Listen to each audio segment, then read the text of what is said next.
And hello, everybody. Welcome to the Apocrypha Apocalypse. I'm Gary Michuta, and it's great to be with you today. Yes, kicking off a brand new weekday here in the dojo Detroit area. It is 3:32 a.m. And as you know, and maybe you don't know, maybe you're new to the chill stream, the reason I'm speaking in subdued tones is because everybody's asleep. So I don't want to wake up my family, but I'm just too thrilled and pumped to be with you today to talk about Jerome and dive even more into Jerome. It's going to be a lot of fun today, I think. As far as any nerd can have a lot of fun, right?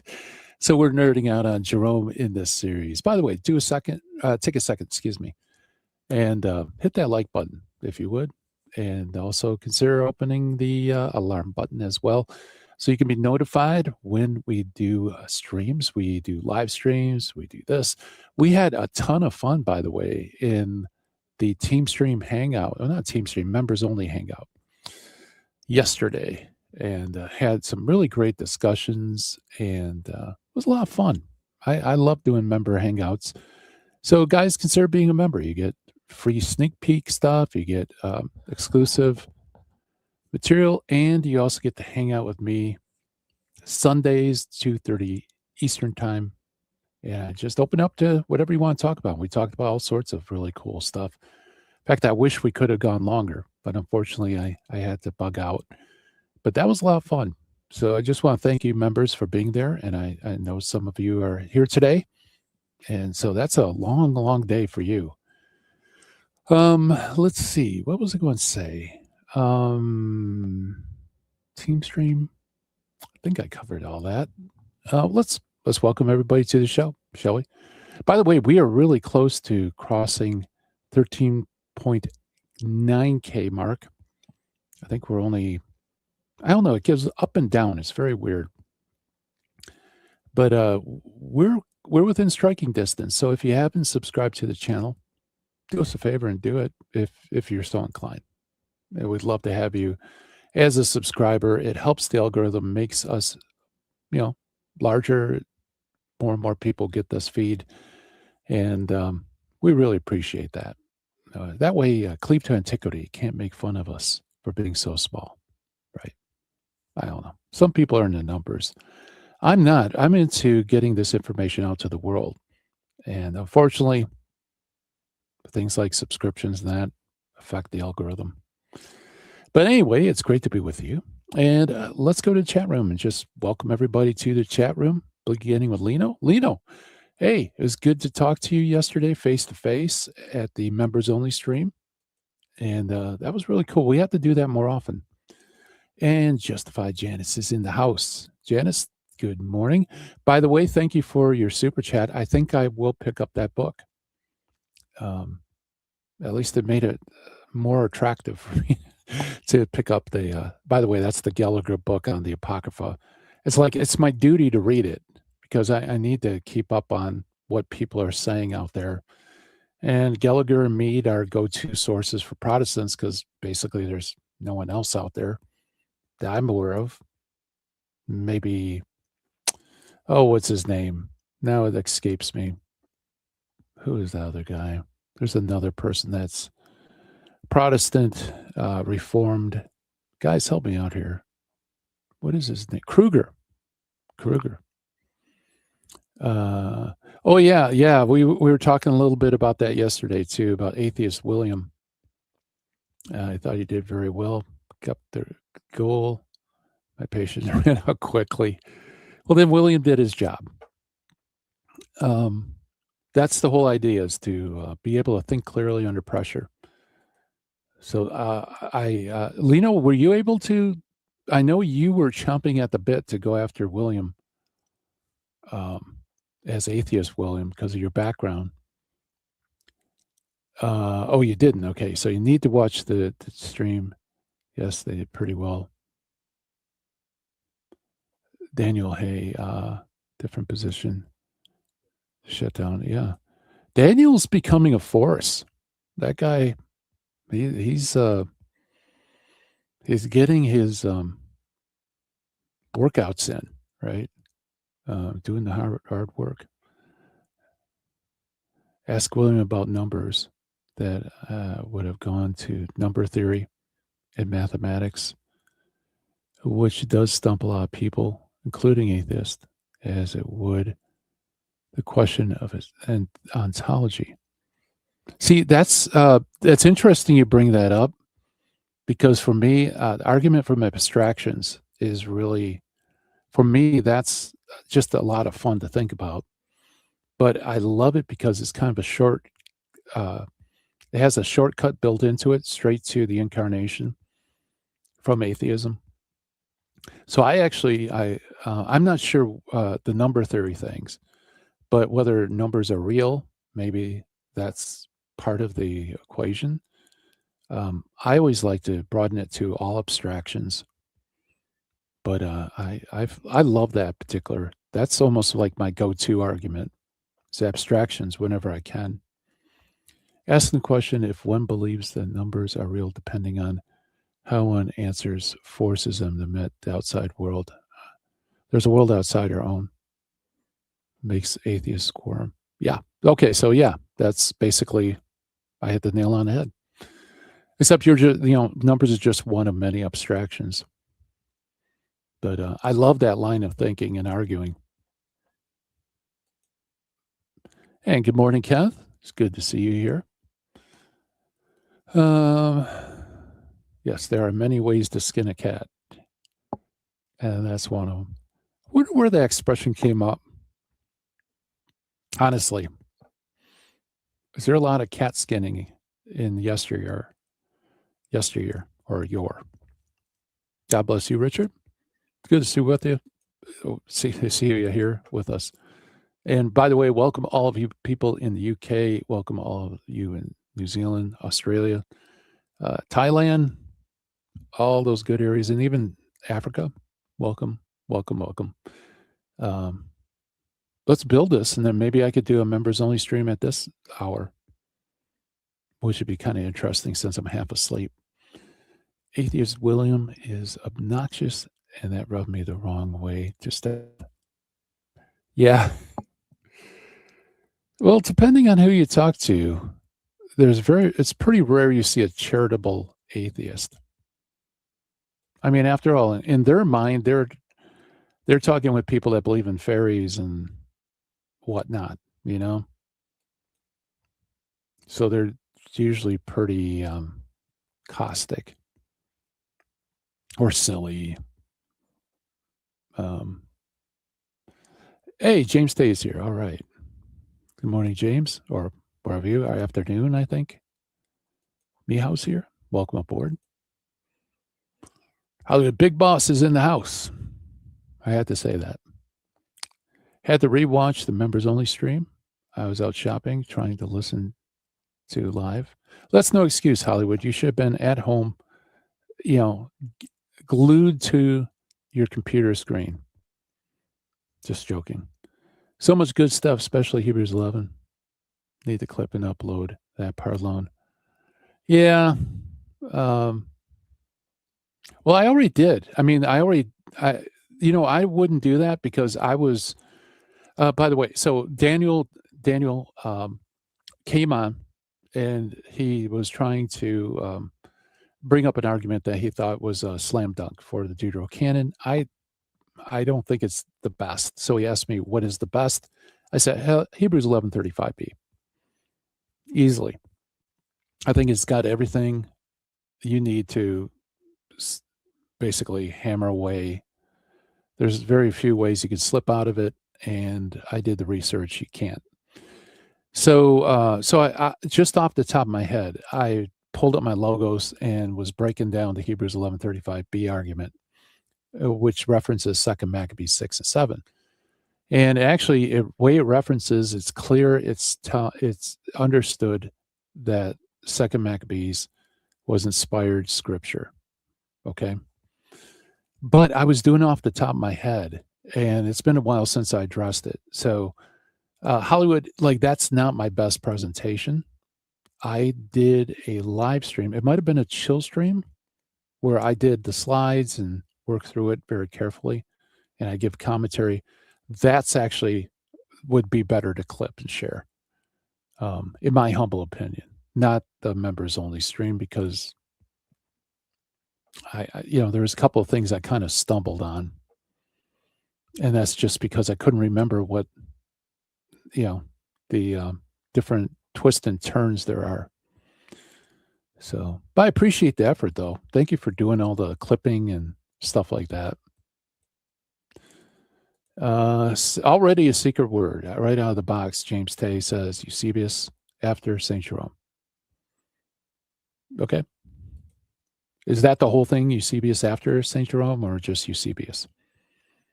Don't know. And guys, if you're new to the chill stream, if you can stay awake till the end of the chill stream, you'll understand what the secret word is and what the meaning is behind that word. I love fun. Yeah, I did too. It was really cool to talk to you. Please come up again. I'd love to talk about. I'd love to pick your brain on the atheistic apologetics, because it sounds like I think we have mutually aligned interest. Argument from numbers is your favorite as well, Kenneth. Oh, okay.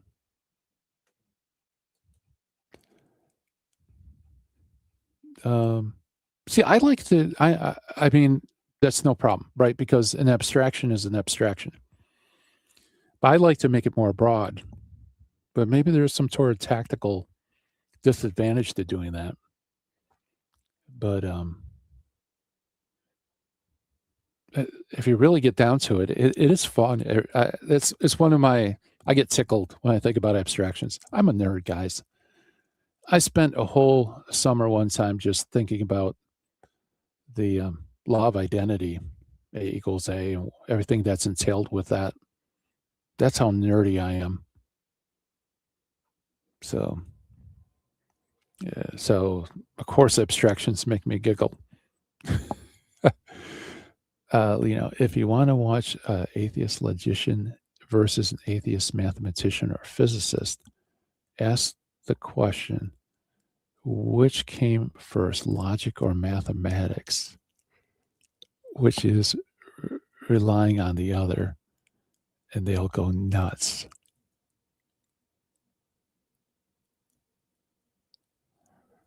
Ooh, that's a good one. That's a real good one. Yeah, I like that. See, that's what I mean. I want to tap your brain. There's so much I don't know. Just Eusebius. Okay. Okay. You're thinking as an atheist. I have trouble with that. Lino, you also mentioned something that I experienced when I talk to atheists, which is pretty rare because it's not really my wheelhouse. But when I'm looking at atheistic apologetics or theistic apologetics, I always feel claustrophobic, because there's just so much that's put off the table. It's like the whole world is this big. And so you got to operate within that tiny little intellectual compartment to try to expand it, right? And I always feel claustrophobic. It's I don't know, but it's not my wheelhouse though.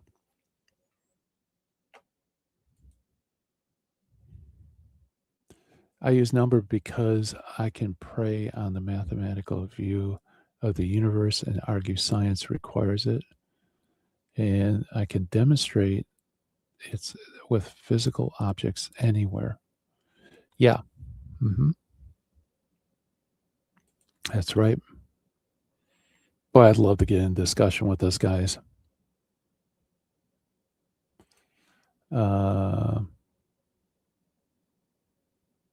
Thanks. Thanks, James Day. He says, if you guys haven't subscribed to Gary's Patreon yet, I recommend you do so. You get all these slides from chill streams without needing to go through the trouble of emailing Gary. Yeah. Yeah, I appreciate it too. It makes it easier. Plus, you get ebooks and you get exclusive material. Although, honestly, it's been so crazy. I haven't produced as much as I want to. So I need to do that. So I'm hoping I'm hoping to do even more on Patreon in the near future. Taste the Patreon experience for 1 month free. Really? They do 1 month free?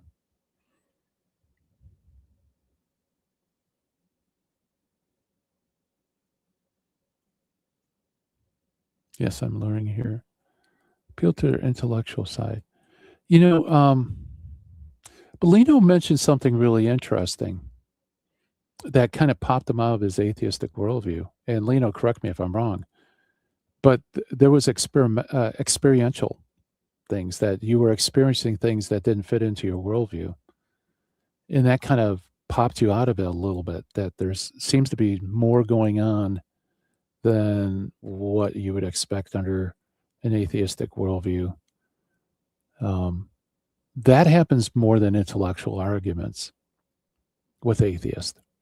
If it's a woman who's an atheist, I've found that childbirth often is that the means to kind of pop that worldview, because they get a sense of love as being transcendent and not mere biological hormonal, you know, things. It's like the love for your child. For many women who, after they give birth, they realize that their love transcends time. You know, kind of like abstractions, right? It's like one of those non-physical things that could exist in any universe and not limited by time. So, as much as I love the intellectual arguments, sometimes it's things like that. Yet there's another reason to study science of philosophy and mathematics, and I challenge them on what they're familiar with and rock the world in their territory. That's so important too. Yes, that's you got to go on enemy ground and show them within their worldview that their worldview is lacking. It doesn't explain everything, and it's obviously missing stuff. Experience 1 month, okay.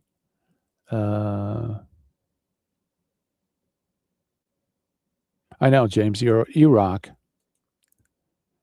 James Tay is a great guy. Not only that, but he supplies me with secret words, which usually around 5 in the morning, I'm kind of bereft of them.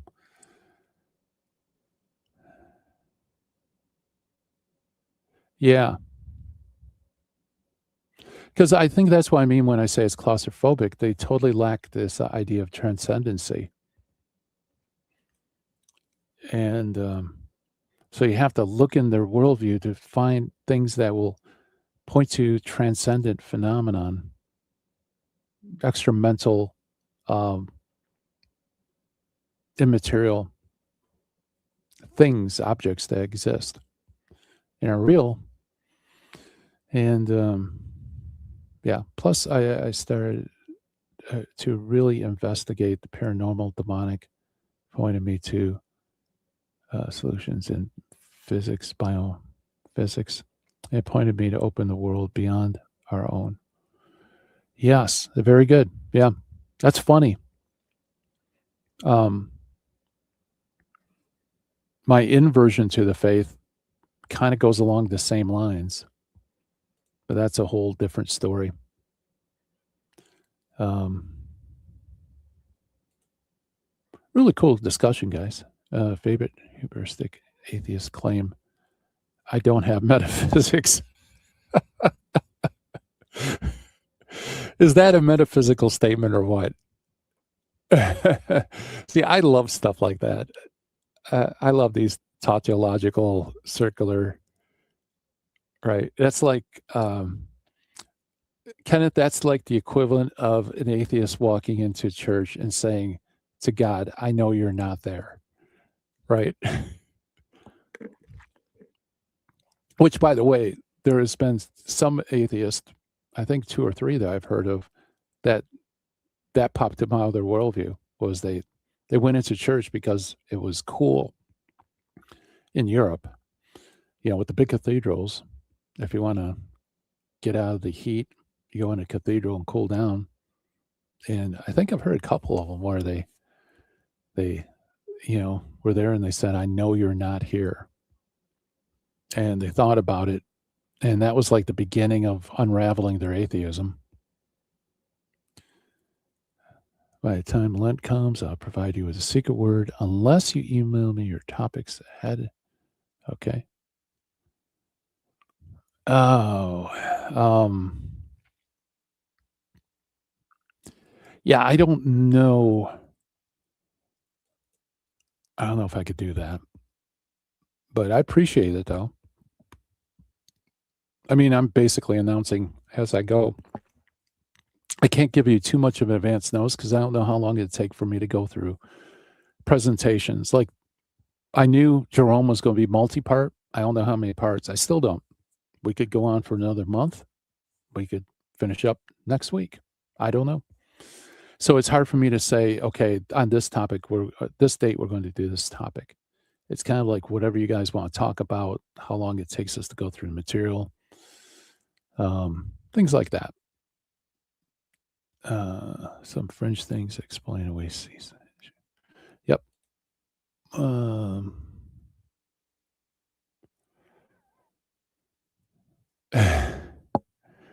Yeah, it's like people say I don't have an accent. And I always reply to that one. You do pronounce things differently than others, right? Especially me. I got my own language. Yeah, that's funny.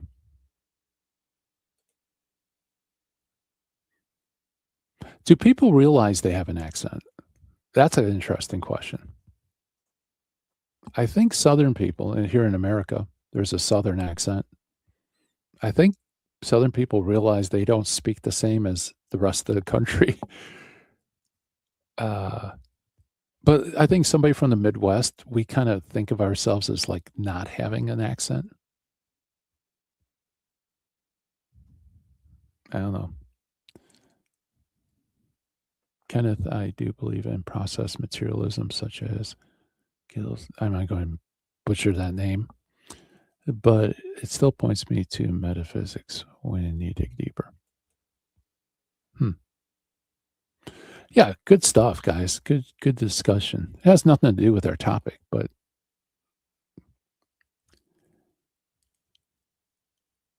yeah. Well, I think just the whole, again, like I'm on the level of extractions because I stink at math. And we're talking like high level mathematics. My eyes glaze over and I can't follow it. Always was terrible at math. But I'm pretty good at philosophy. And so if you want to talk about numbers in terms of extractions like the other ones, then I'm with you. Definitely in the UK. Yeah, UK, man. You could map out dozens of accents. I think I mentioned that in one of the chill streams. There is a video out there of Peter Sellers, who was doing a mock TV interview.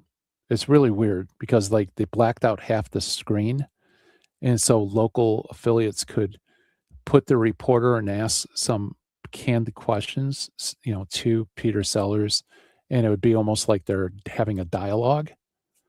And one of the canned questions, so it's like there's silence and then he answers, and then there's silence and he answers.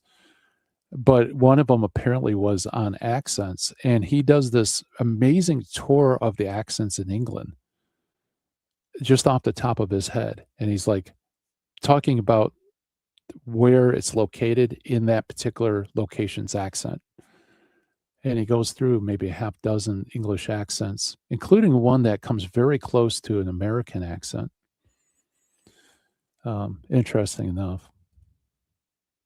I worked at a law school, and it was fun because I was trying to train myself to recognize accents so I could tell where people are from just by subtleties and what they say. I got fairly decent at it. They don't realize it when they're in a prominent social group or area and the accent is normal. Yep. I think you're right. Accent's galore here. Yeah. Which is kind of fun.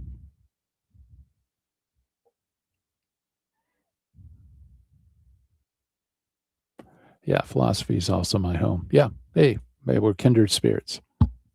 I love philosophy. I love wisdom. Hence philosophy. Yeah. So we talked about accents, we talked about atheism, we talked about numbers and high math, and we should probably talk about Jerome. So, guys, welcome to the show. If you're just joining us, please hit the like button before we do this. We're having a ton of fun with Jerome. I hope you guys are having fun with me. I admit the first part is extremely dry, going through all the biographical material. Then I accidentally turned off the chat room.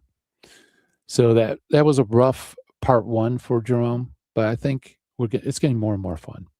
So let's dive into the material, shall we? We're at part 4. And oops. Oh yeah, thank you. I've made this is when you get old, you put reminders for yourself. I forgot this part. Going back in our Wayback Machine too, when we were talking about his prologue to the prophet Jeremiah, he says something that's a bit weird, and I didn't have a follow-up slide where it was supposed to be, and I don't think I put it together on that, so I just wanted to do that right now.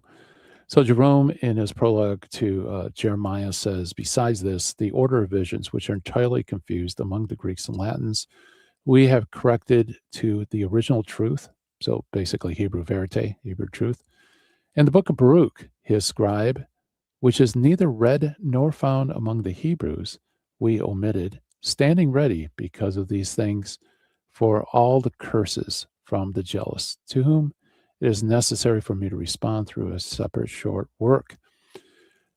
So what's startling here is that he says that Baruch is neither read nor found among the Hebrews, which contradicts an awful lot of what we see in the early church fathers, right? First, some lists that are trying to reproduce what the rabbis accept, by and large, include Baruch in the epistle. For example, Cyril of Jerusalem, Athanasius, and we could probably even have other things. Plus, we also have documents like the Apostolic Constitutions that actually say that Baruch is read in the synagogues. And we also have St. Ephraim as well that speaks about Baruch being read. So how can Jerome say it's neither read nor found among the Hebrews? So that's the setup. And the slide that I forgot to include, I believe I forgot to include, or it was misplaced, is this from Bruce M. Metzger, an introduction to the Apocrypha, which isn't too bad. It's probably a good 12 pages of decent material, and the rest is what it is, right? It says, during subsequent centuries, as far as we know, the influence of the book of Baruch was much more pronounced in Christian circles than in Jewish circles. At the close of the 4th century, Jerome stated that the Hebrews neither read nor even possess this book in his prologue to Jeremiah, like we just read.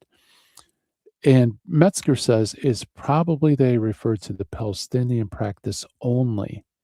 As far as it was used in the diaspora Judaism is not clear, although there is a certain amount of evidence that it was adopted in the liturgy of Lamentations observed in the 9th of Ab, approximately our July, the traditional date of the double burning of the temple. And he gets that from the Apostolic Constitutions, although he doesn't footnote that fact. So, so he says that Jerome, when he says it's neither read nor used by the Hebrews, Jerome is speaking strictly about the Palestinian practice, not elsewhere. And actually, I would disagree with Metzger here. I think we have ample evidence of some sort of Jewish acceptance of Baruch in the epistles, or at least Christians believed that the Jews read Baruch as scripture in the synagogue. So I just wanted to include that. That's a nice little slide to have. And like I said, I think I put it out of order. and something like that. So I just wanted to clarify that before we get into the new material for today, which is the preface to Ezra. And we're going to try to keep going through his prefaces. Remember, these are all preemptive attacks that Jerome is making. He knows, and he emphasizes in these prefaces, as we've seen, that people are pushing back against this Hebrew verite. They're not accepting it. They are detractors. They don't like his methodology. So he's innovating. And so the prefaces are essentially like a way in which he can get to his patrons, his side of the story, and gird them to do battle along with himself for Hebrew verite. Okay. So the preface to Ezra, again, dating is kind of soft. We put it around 394. And it says, quote, whether it's more difficult to do what you ask or to say no, I still have not decided. On the other hand, it is impossible to refuse you when you are requesting something of significance. In other words, they're requesting that he makes a translation of the Hebrew Ezra. And this is important, guys, because there's Greek Ezra out there, and that's a whole nother ballgame. So this is an important preface, hence that's why I'm including it here. But on the other hand, the weight of the burden imposed presses down upon my neck so hard that it would be necessary to lighten it before rushing into it, thus encumbered. In addition to this, there is the hostility of my detractors. They think everything I write ought to be refuted and ripped apart in public of what they read in private. So again, here's these accusers. Even though their conscience accuses them, they do this to such an extent that I am compelled to cry out and say, Lord, free my soul from wicked lips and from deceitful tongue. For 3 years now, you have been continually writing and rewriting me, asking that I translate the book of Ezra for you from Hebrew, making your request as if you do not already have Greek and Latin editions, or as if someone would not immediately spit upon whatever I translate. As someone said, quote, to strive in vain and not to seek anything of your weariness except hatred is the pinnacle of insanity, unquote. So notice here again, he's well aware that he has detractors who will publicly and privately go after him on his translation. And notice that there's these persistent patrons who are always pinging him, saying, make us this translation, make us this translation. It's interesting, he says, you already have the Greek and Latin editions. So it's like, why do you insist on having the Hebrew? That's kind of an interesting comment, because Hebrew verite, according to him, there's lots of spurious things in the Greek and Latin. But mostly, this is important because it shows that it's an innovation, that he's aware people are going to push him on everything he does. And so I beseech you, my most dear Domino and Rogatius, sorry for butchering that, guys. It's 4:00. Give me a break.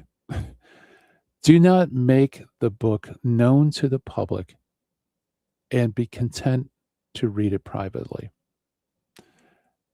Do not toss food to those who disdain it, and thus avoid snobbery of those who know only to judge others and not how to do anything themselves.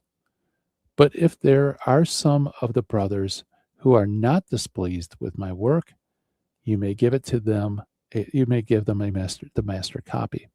Advise them to copy the Hebrew names, of which there is such great abundance in this book, a distinct space between them, for it will be of no benefit to have corrected the book unless the corrections are diligently preserved by the copyist.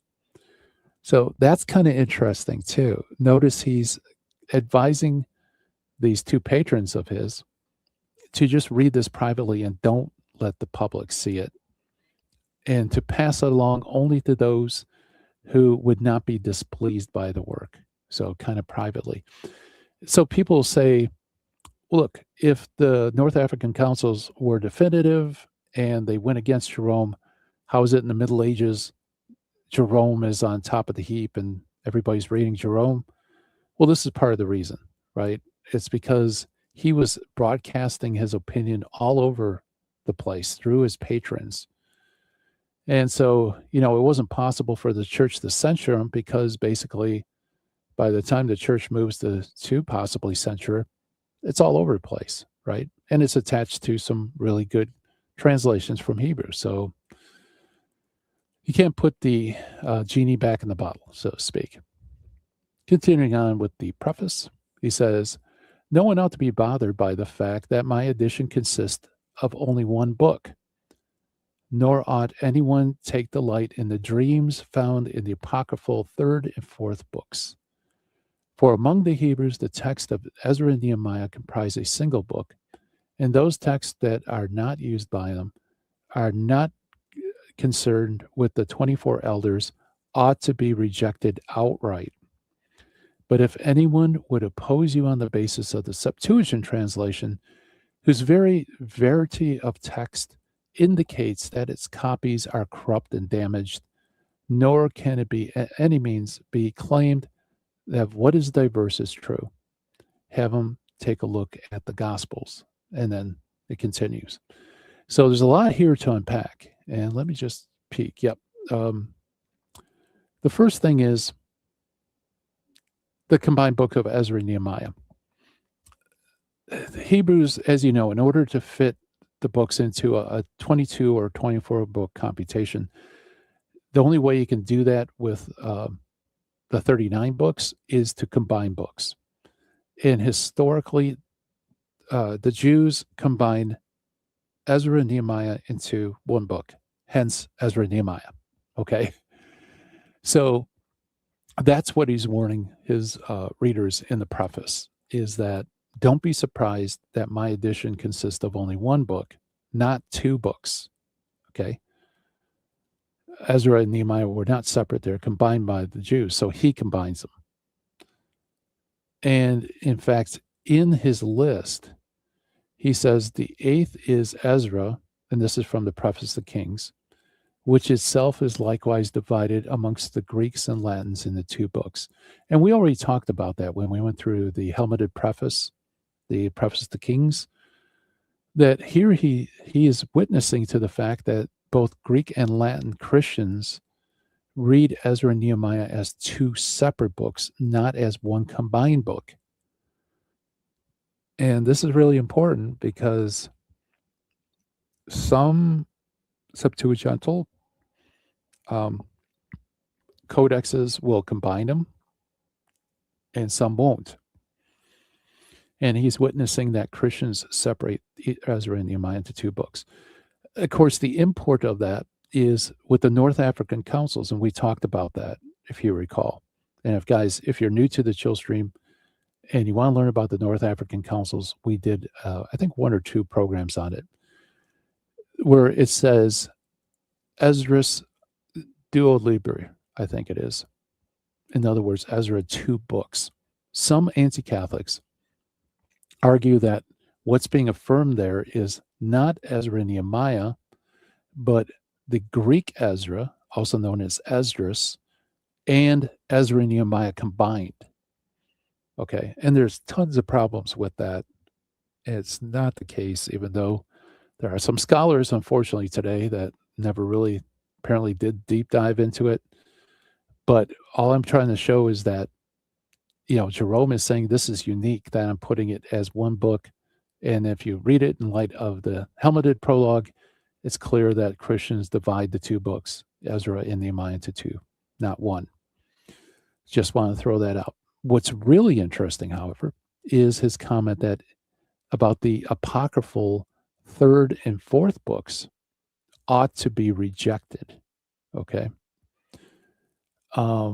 This is very interesting. So third and fourth Ezra would be Greek Esdras and what's called fourth Ezra, or the Apocalypse of Ezra. Okay. He singles these two out, and he calls them apocryphorum. So Apocrypha. Okay. Now, but this Apocrypha in his preface to Ezra, what he means by that seems to be something different than what he meant in the Book of Kings. Because in the Book of Kings, he says that the Apocrypha is not canonical, but it is to be read, and elsewhere it's read for edification, right? Now, let's see if I can say this clearly. Unlike the Deuterocanon, which, according to Jerome, the church reads for edification, Jerome in this preface says that they should be rejected outright. Procol abscendia. So, yeah, I probably butchered the Latin there. I'm sorry, guys. I shouldn't be doing Latin this early in the morning. But it literally means thrown away. And if you don't believe me, here is a little clip from, Harper's Latin Dictionary, in which it says to cast away, to throw away, to throw down. Okay? So Jerome doesn't believe 3rd and 4th Ezra, which would be Greek Esdras and the Apocalypse of Ezra, are apocryphal in the sense that it should be read for edification. But here he means true Apocrypha, which should be totally rejected. Okay. I found that to be very interesting. By the way, this really brings up an interesting question that I'd like to do more research on, and maybe some streams. This is like uncharted territory for me, but I'd love to investigate why it is that Protestant Apocrypha is more than the Deuterocanon, right? Because they also include 3rd and 4th Ezra. They include sometimes 3rd, sometimes 4th Maccabees, and Prayer of Manasseh, right? They include things that aren't deuterocanonical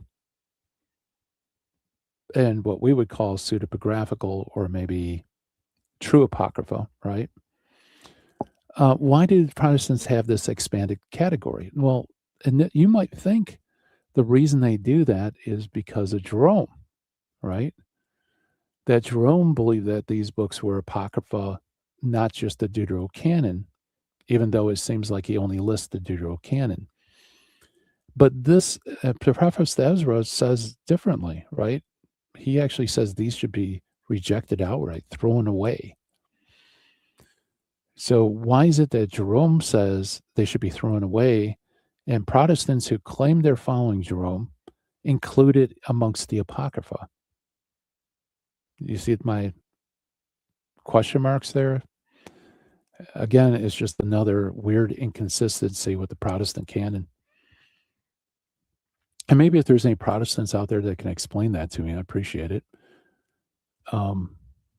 Continuing on, there's another thing that I thought was interesting. He says, but if anyone should oppose me on the basis of the Septuagint translation, whose very variety of text indicates that its copies are corrupt and diverse, nor can it be by any means be claimed that what is diverse is true. That's really interesting because that's essentially the same methodology he uses for Hebrew verite or Hebrew truth, right?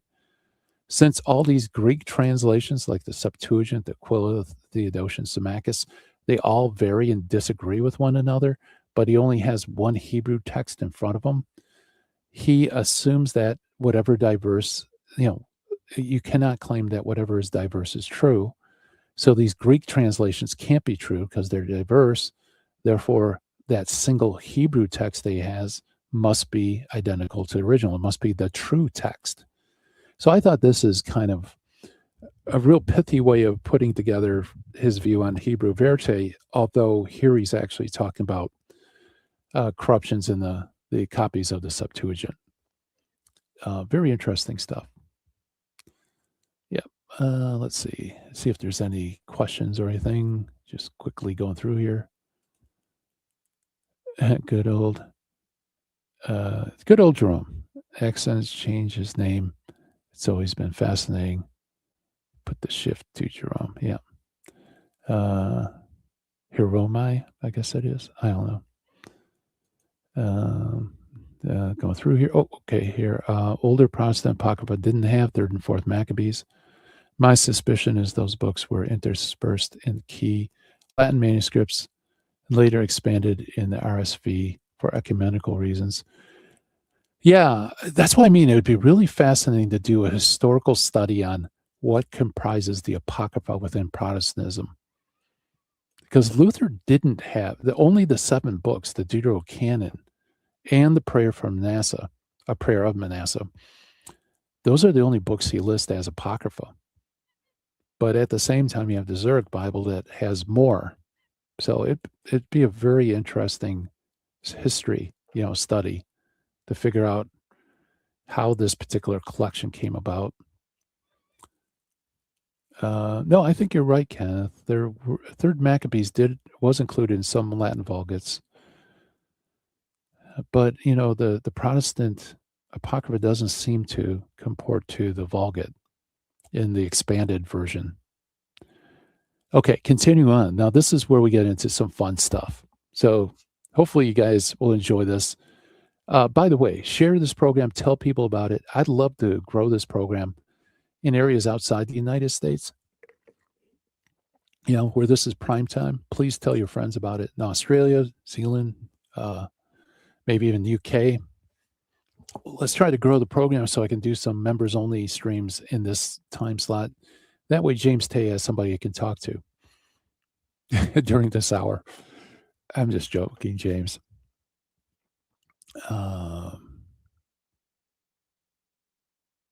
Yes, that's true. Yeah. Okay, so what does he say? Now, this is fun. He says there are many passages in them which are said to be from the Old Testament, but are not found in the Septuagint translation. So now he's taking a pot shot at the Septuagint in light of the New Testament. And he's saying, look, there are things in the New Testament where it quotes things that are not in the Septuagint. Examples include, you shall be called a Nazarene. Out of Egypt I called my son. They shall look upon him whom they have pierced. And many others, which I shall reserve for a more extensive work. And so have him attempt to locate where these passages are in the Septuagint. When he cannot locate them, you should read aloud from the editions I recently did, where it continually which are continually denigrated by the tongues of those who have nothing good to say. So he's basically saying, he's trying to show that his Hebrew Verite, his Latin translation of the Hebrew, is somehow superior to the Septuagint, because here are a handful of quotations that you will not find in the Septuagint. You'll only find it in the Hebrew, okay? Which is true, right? In fact, let's go through this. I just want to flush this point out. These are what I call presuppositions. It's very interesting. The New Testament presupposes that its readers are familiar with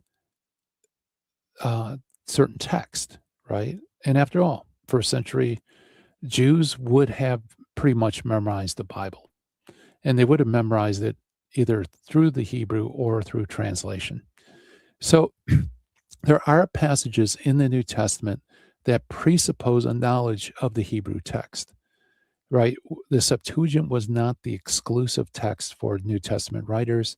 It was the preferred text. It was the text that most quotations come from, but not all. And not only the Septuagint and the Masoretic, what becomes the Masoretic text, but also other things as well, like the Samaritan Pentateuch, perhaps, and others. But here's some presuppositions. So first, he quotes Matthew 23, or 2:23, where it says, and he went and dwelled in the town called Nazareth, so that what is spoken through the prophets might be fulfilled. He shall be called a Nazarene. Now, what's interesting here is there is no Hebrew text that says he shall be called a Nazarene. So the first example he gives is actually not a very good example.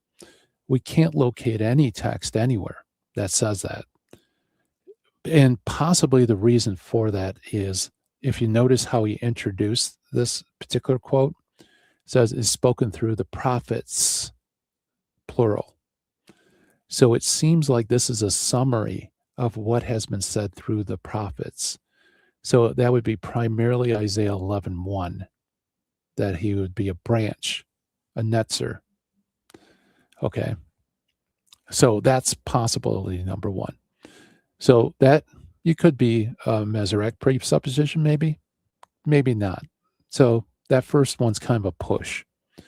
The second one is definitely true. Matthew 2:15, out of Egypt I called my son. This is a quote from Hosea, and I give you the Septuagint, the LXX. That's the Greek translation, pre-Christian Jewish Greek translation of the Old Testament, and the MT, which is the current Hebrew pointed text. And as you can see, the Septuagint reads, "For Israel is my child, and I loved them, and out of Egypt I called his children." Okay, he doesn't say, "I will call my son." However, that's precisely what the Hebrew text says. When Israel was a child, then I loved them. Out of Egypt I called my son. Okay, so it presupposes that you would know Hosea in the Hebrew. Another Masoretic presupposition that the New Testament makes is John 19:37's use of Zechariah 12:10. They shall look upon him whom they have pierced. Interesting, the Septuagint has a little bit different.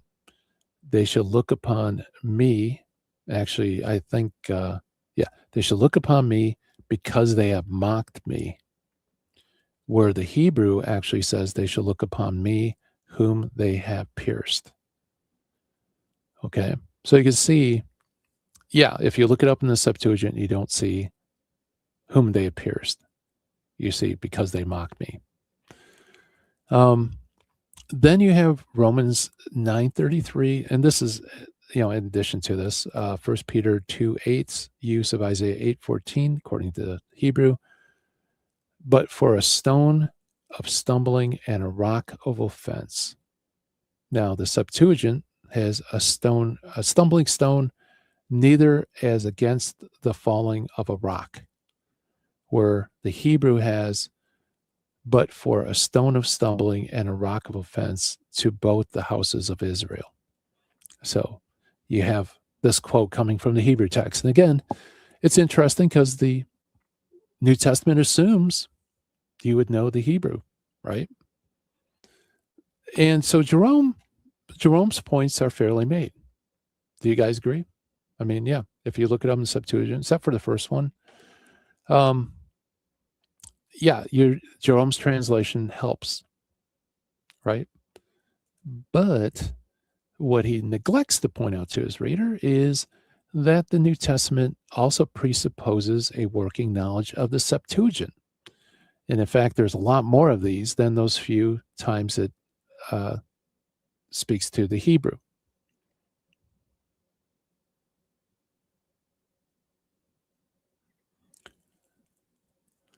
Okay, that's interesting. Let me go back.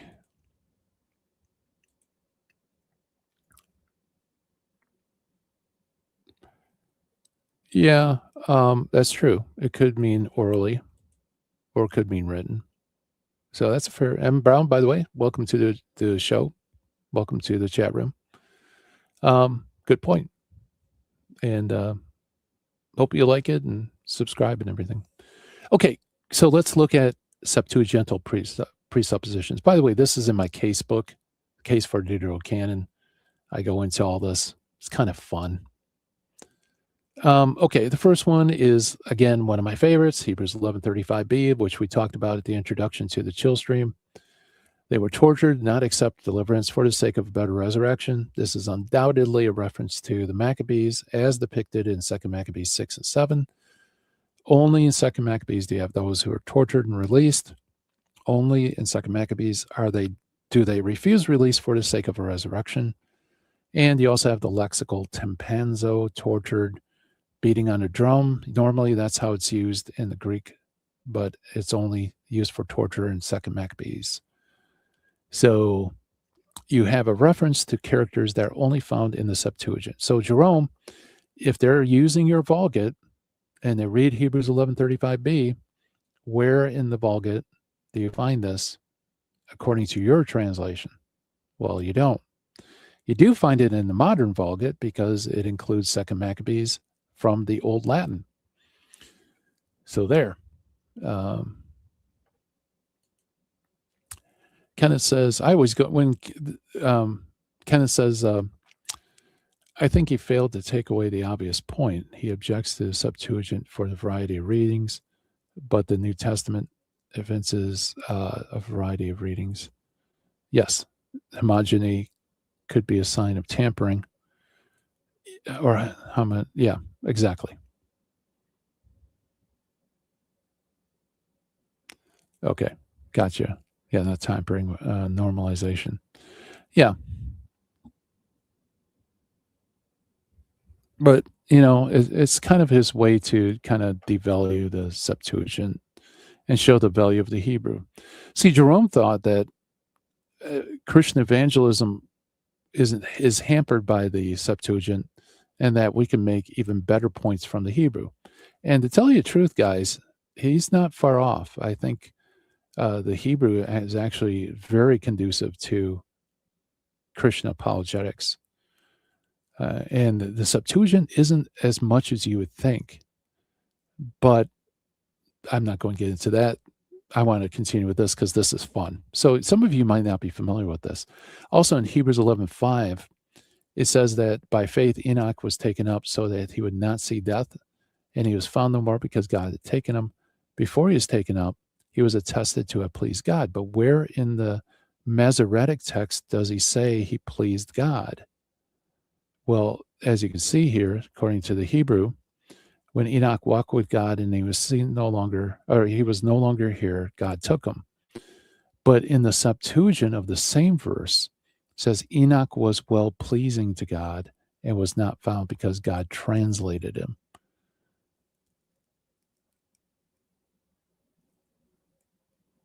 Okay.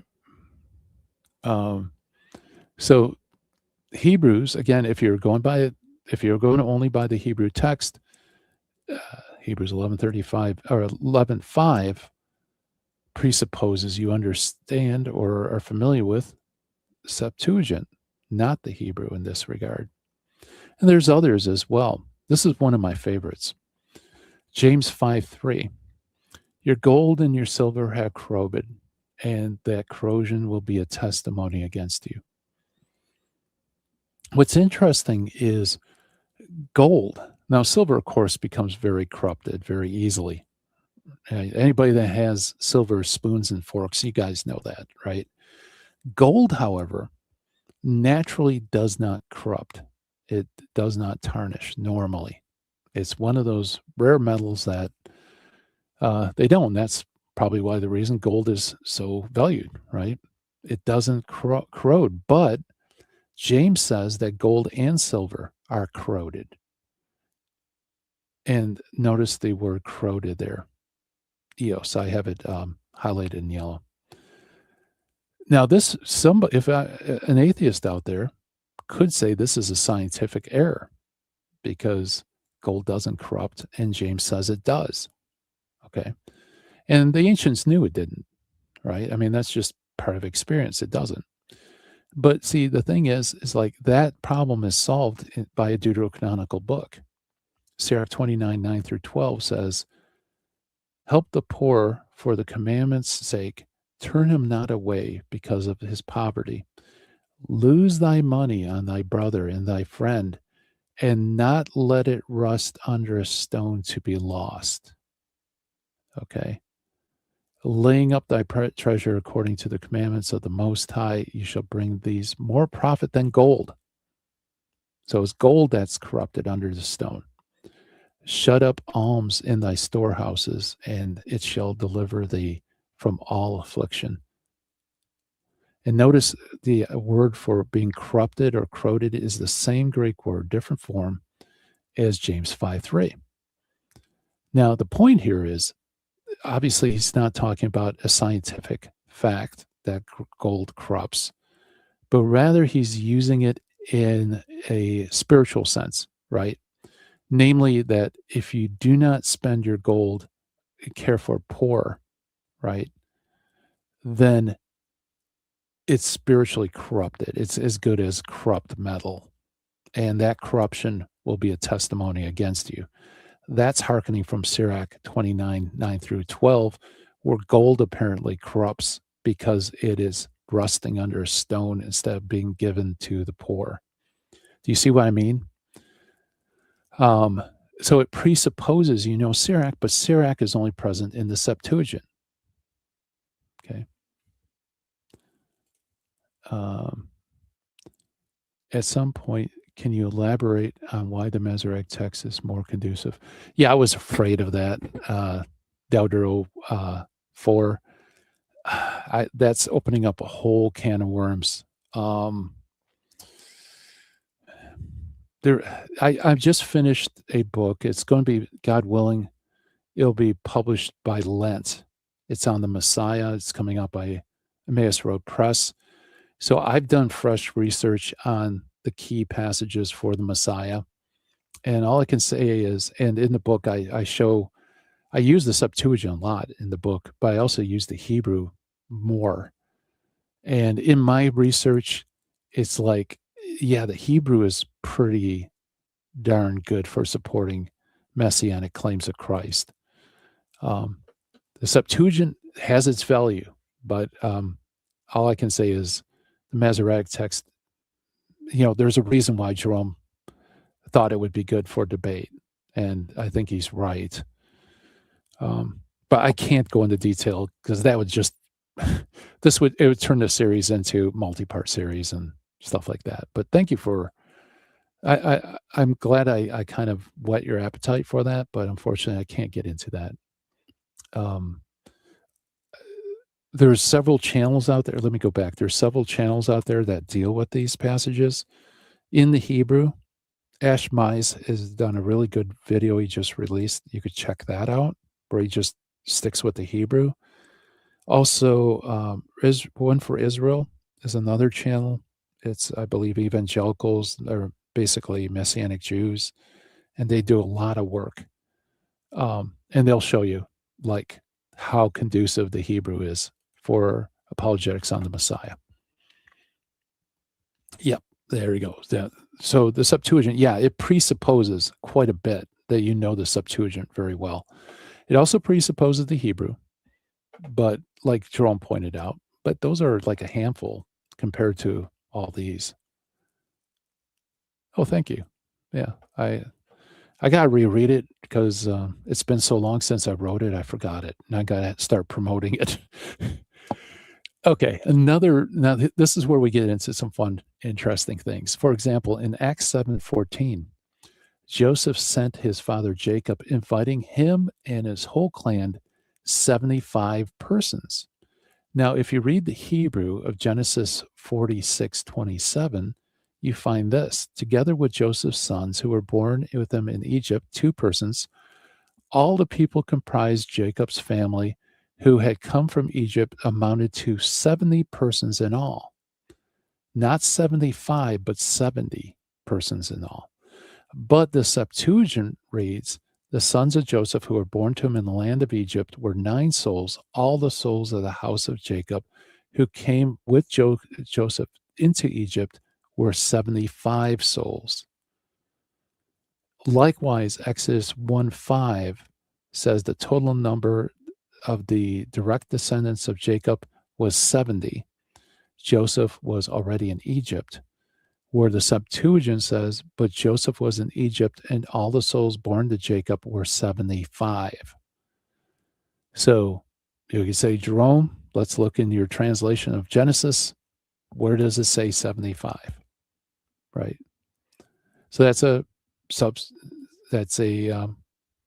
Septuagintal presupposition, right? It presupposes you know the Septuagint. Otherwise, it seems like was it St. Stephen was in error, which of course he wasn't.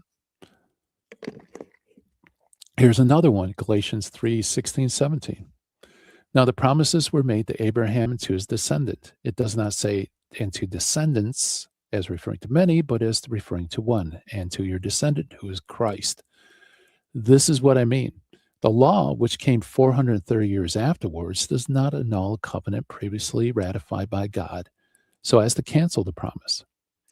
Now, this idea of 430 years afterwards, if you go to the Hebrew of Exodus 12:40, you find, quote, the length of the time the Israelites lived in Egypt was 430 years.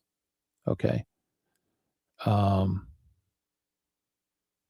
that's only in Egypt. But in the Septuagint of the same passage, it says, and the sojourning of the children of Israel while they journeyed in the land of Egypt and the land of Chaldea, or Chaldean, is 430 years. So notice the combined years between the promise given to Abraham and the giving of the law is more aligned with the Septuagint than the Hebrew. Okay. So it's the length of years, not the years themselves. Now, Jameson, Fawcett, and Brown, standard commentary, Protestant commentary, says this. The sojourning of the children of Israel, 430 years. The Septuagint renders it thus, the sojourning of the children and of their fathers, which sojourned in the land of Canaan and in the land of Egypt. These additions are important, for the period of sojourn in Egypt did not exceed 215 years. But if we reckon from the time of Abraham entered into Canaan, I don't know why I keep saying Chaldean, Canaan. Sorry, guys, 4:30 in the morning. Yeah, bear with me. And the promise that was made in which the sojourn to his posterity in Egypt was announced, this makes up the time 430 years. So Jameson, Fawcett, and Brown says Septuagint is important because it harmonizes that tension of time. And there's more. This one's kind of fun too.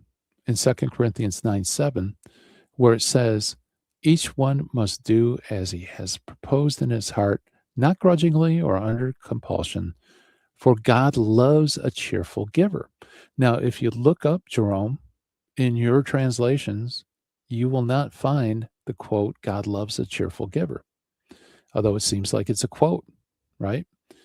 But if you have the Septuagint, Proverbs 22:8a, it says, God loves a cheerful and liberal man. There you go. Or if you want something else, you could look at Sirach 35:7 and 8.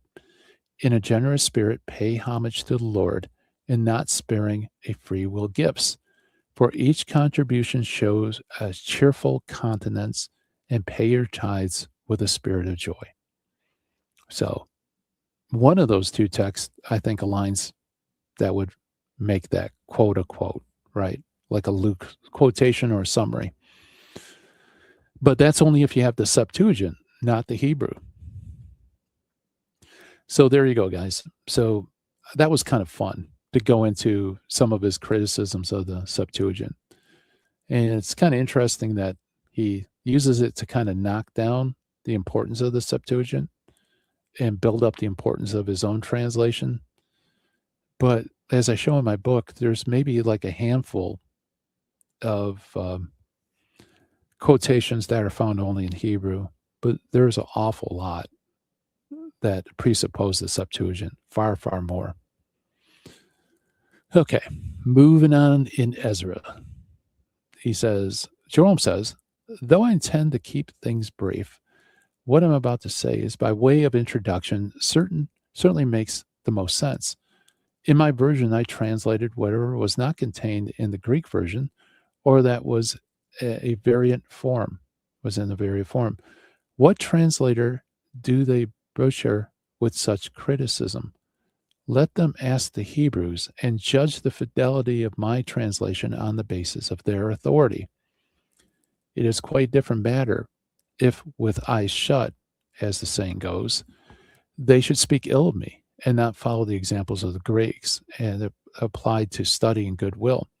When the gospel of Christ was already shining brightly, after they had read the Septuagint translators, the Greeks alternately read the Jewish and Ebonite translators of the Old Law, that is, Aquila, Symmachus, and Theodotion. Through the labors of Origen in his Hexapla, the Greeks caused these three to be used for ecclesiastical purposes. How much more ought speakers of Latin be grateful to having discovered what Greece, in her exaltation, borrows something from herself? In other words, he's like, why are they having problems with me translating on the Greek when the Greeks make use of several different translations other than the Septuagint, basically? And notice again, he expects that, when he's talking about fidelity, it's fidelity to the Hebrew text. So he challenges them. Find someone that knows Hebrew, and they'll tell you my translation is a pretty good translation.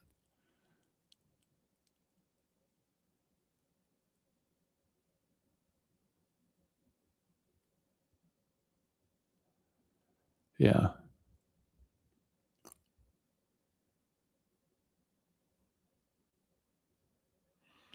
Yeah, and Brown, interesting point, but unfortunately, I can't dive into that. I got to keep pressing on. I'm sorry. Um, I know we're opening up all sorts of cans of worms, but let's keep focused on the canon. First of all, it's very expensive and infinitely difficult to procure possession of all the versions, and it probably would be just like today, right? We only have little bits and pieces of these things. So he said, first, it's really hard to get hold of all these different versions. Second, even if those who own them but are ignorant of the Hebrew language will make all the more mistakes, being unable to determine which reading out of the many is more correct. So again, that's kind of that where he's bending these texts that are possibly witnessing to older Hebrew text traditions. He's bending them to the current Hebrew text unknowingly because he thinks that the Hebrew text is the correct version. In fact, this is what happened among the Greeks and certain one of their wisest men. The result was that in some instances he regarded the sense of Scripture and followed the mistake of some translator. I don't know who he's talking about, by the way. However, as I have at least a little bit of knowledge about the Hebrew language, and I'm not at all without facility in Latin, I am better able than others to make decisions and render things as I myself understand them in our language. So Jerome thought pretty highly of himself, right? And he was a little modest in his ability to read and understand Hebrew, but he was very good in Latin. Indeed, he was, right? So he's basically saying, hey, pay attention to me. I know what I'm doing, right? And then he concludes by basically saying his opponents are going to snap at him for this stuff. He says, quote, and so, even though the serpent hisses, the victorious synod is scattering firebrands. With the help of Christ, my voice shall never be silenced. Even with the severe tongue, I have managed to stammer out something, a severed tongue, excuse me. I managed to stammer out something. Those who want to read my edition should do so. Those who do not should put it aside. If they pick apart the writing, if they find fault with the letters, by your charity, I shall be more provoked to apply myself to study than be discouraged by their distractions and hatred. Kind of interesting, right? It's like the more you try to find fault, the more I'm going to push on with this. All right. I think we're going to have to call it here, guys. We're already at the 1 minute, 15-minute mark. And this is a very important preface, probably the second most important after his helmeted prologue in the Book of Kings. Is his prologue to the 5 books of Solomon. And there's a lot to talk about with this. So I think we had enough fun for today. What do you think? Yeah, Kenneth says he appreciates it. I appreciate you, Kenneth. It means a lot to me that you're here. All right. So I think we'll call it for a day. That's a good time to do that. By the way, if you have any questions or comments, you can put them up on the screen. It has to be short ones, though. Yeah, I found it's kind of fun. It was fun to go through the, where he challenges them to find certain quotes in the Septuagint. But, they could just as probably even more easily come up with all those quotes that I gave, challenging Jerome to find that in the Hebrew, right? So what does it prove? All it proves is that the New Testament used more text than just the Septuagint. And it probably also shows that it didn't rely very much on the Hebrew.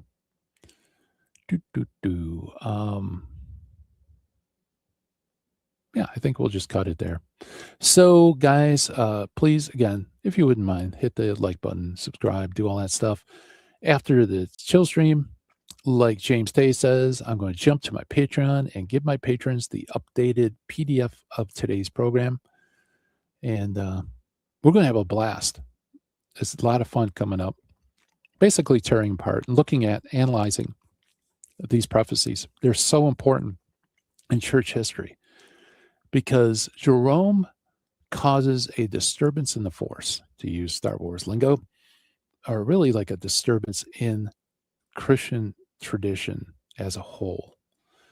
Because, like I said, he is being pinged by his patrons. Hey, make me a translation of this book. Make me a translation of that book. And he puts a preface on it and he sends it out. And in these prefaces, as we see, he's making his views very clear about what is and what isn't authentic, what's apocrypha, what's canonical. And he's sending them out to all these different places. He's getting a lot of pushback because this is really going against the grain of the Christian canon. But he's getting the word out. And then you have the church reaffirm the canon with the North African councils and a string of papal pronouncements. It becomes part of the African code, East and West, the law of the church. But in the West, the Latin-speaking West, Jerome's prefaces are being translated along with the Vulgate. And people see the value of his translation from the Hebrew, right, which is fairly inaccessible to most Christians. And so he becomes the man when it comes to biblical scholarship. Ultimately, they're collected into the Vulgate, and his prefaces are included with the Vulgate as part of course of preserving, tradition. Because when you get to the end of the patristic period and the beginning of the early medieval period, what Christians are most concerned about is preserving the views of the ancients. And then later in the Middle Ages, they try to synthesize all the views. Okay. So unfortunately, or fortunately, according to God's providence, Jerome and his views become preserved in stone in the early medieval period. And then later, we're going to see how in the later medieval period, how they try to harmonize Jerome with the laws of the church, which is kind of like trying to make a circle into a square or a square into a circle. They're two opposite things. So they have to twist and turn the words to make Jerome affirm Deuterocanon. And because Jerome's prestige is so high, his translation becomes the translation in the Latin West. You have some medieval thinkers who start opting for Jerome against the church, against the law of the church. Hugh of St. Victor, for example, Nicholas of Lyra. Was that right? And of course, all the way up to Luther. And you have Cajetan doing the same thing.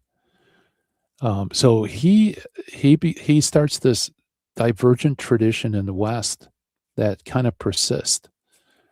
And it isn't until you get to Trent where Trent finally has to put an anathema, not against the Protestants, because they're outside of the church.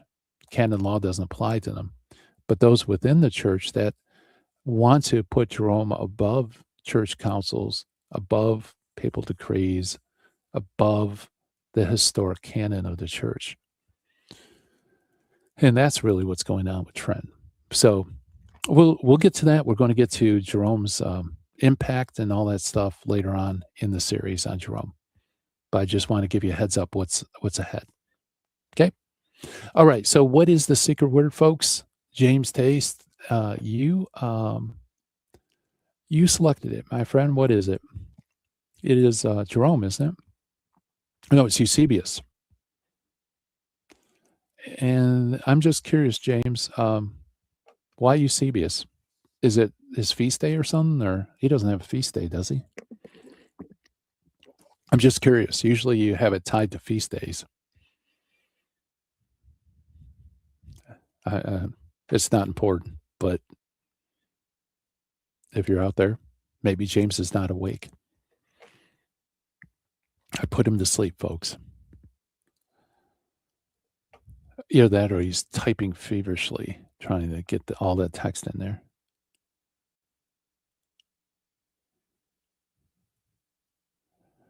Can I address one text in the Vulgate that differs from the modern text? Matthew 25:1. Let me look. I doubt if I know this one. If I know the answer, I'll be glad to address it.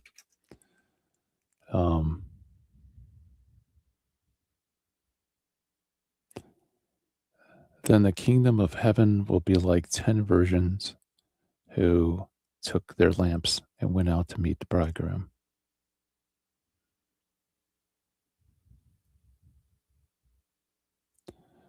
Ten virgins who... You said that this differs?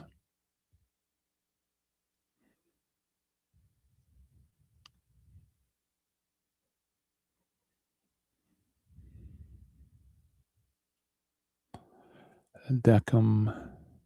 I'm just comparing your translation to the one I have here.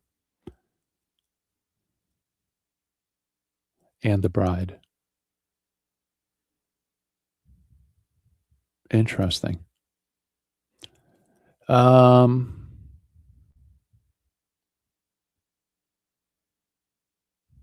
Let's see. I'll see if I can do it really quick on the fly here. I'm not familiar with that. Give me 1 second, please. And guys, while I'm doing this, please like, subscribe, hit the bell. Textual commentary.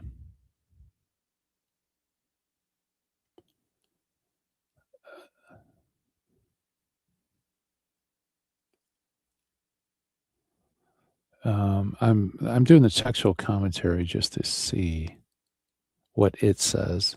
I have a couple of textual commentaries on that. It says most manuscripts have the bridegroom. This is Greek manuscripts, not the Vulgate. But a few manuscripts and later witnesses have the bridegroom and the bride. When present, and the bride completes the picture of the wedding party, but its presence is not necessary as the focus of the story is on the bridesmaids, the virgins.